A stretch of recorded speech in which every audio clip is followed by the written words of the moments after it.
Europe 1, il est 8h34, Thomas Soto. Et c'est l'heure de la revue de presse avec cette semaine Ève Roger. Bonjour Ève. Bonjour Thomas, bonjour Anissa, bonjour à tous. Alors ce matin, il faut lire les journaux avec une calculette à la main. On rentre dans le dur, l'opinion, les promesses budgétaires des candidats, Libération, les programmes économiques cette fois des candidats avec ce titre « Le vrai débat ». S'en suivent effectivement 5 pages de discussion plutôt ardues, pour ne pas dire austères, entre les conseillers économiques des uns et des autres.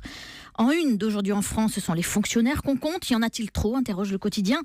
Et puis, dans un autre genre, 20 minutes, pointe la radinerie des célibataires français qui ne dépensent que 56 € pour un premier rendez-vous galant, contre 158 pour les Britanniques.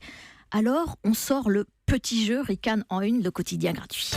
C'est parce qu'en Grande-Bretagne, il faut payer plus cher pour manger bien.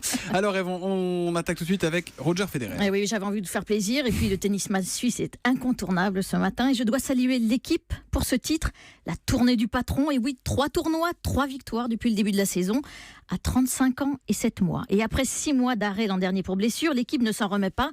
C'est une perf incroyable. C'est une perf ahurissante. Et comme le journaliste n'a plus d'adjectif, il emploie le verlan. C'est une perf complètement ouf.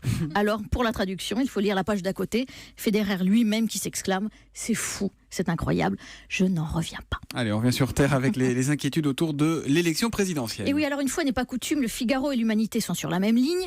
Ce sont bien les indécis et les abstentionnistes qui vont faire l'élection. L'Huma est allé sur le terrain interroger les abstentionnistes. À Saint-Nazaire, par exemple, sur les chantiers navals STX. La gauche est triste, dit un ouvrier. Hamon, en proposant son revenu universel, il n'aime ni le travail ni les ouvriers, dit un autre. Et puis Hollande, il n'a rien fait. Le Figaro, lui, zoome sur les indécis. Ça concerne 40% des électeurs aujourd'hui, du jamais vu à 20 jours du premier tour, explique le politologue Jérôme Jaffré. Alors pourquoi tant d'indécision ? Eh bien déjà cette fois, avec le retrait de François Hollande, il n'y a pas de vote sanction, explique Jaffré. C'est en général une bonne motivation pour aller voter la sanction. Et puis les électeurs s'interrogent sur les candidats. Ils ont un doute fondamental sur la personnalité des principaux acteurs, explique l'éditorialiste des Échos Cécile Cornudet. Les candidats sont flous, alors les électeurs flottent, dit-elle. Vous nous emmenez à présent dans un petit village de l'Eure, en Normandie. Et oui, Sainte-Marthe, en Normandie, 506 habitants, un article passionnant dans Libération qui raconte la vie d'un petit bourg sans portable, parce que figurez-vous qu'à Sainte-Marthe, il y a encore une cabine téléphonique, mais pas de réseau, pas de 3G, pas de 4G. C'est ce qu'on appelle une zone blanche. Alors ce qui est intéressant dans cet article, où l'on apprend qu'un SMS arrive aussi vite qu'une lettre à la poste, c'est-à-dire entre 1 et 2 jours, ce qui est intéressant donc, c'est de voir que les habitants se sentent tellement abandonnés qu'ils cultivent une aigreur vis-à-vis des institutions et qu'ils finissent par voter, devinez quoi ?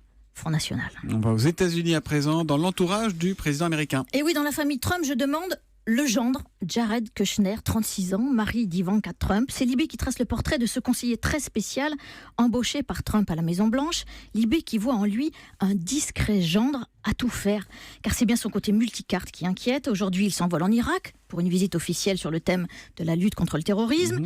Il est aussi chargé par son beau-père de résoudre le conflit israélo-palestinien. Oh bah oui, comme ça. Tout simplement parce qu'il est juif, ou encore de lutter contre les addictions ou de s'occuper des anciens combattants. Bref, aux États-Unis, on s'interroge sur l'expérience, ou plutôt sur l'inexpérience de ce jeune homme, au visage lisse et à la mèche domptée, à en croire la photo de Libé.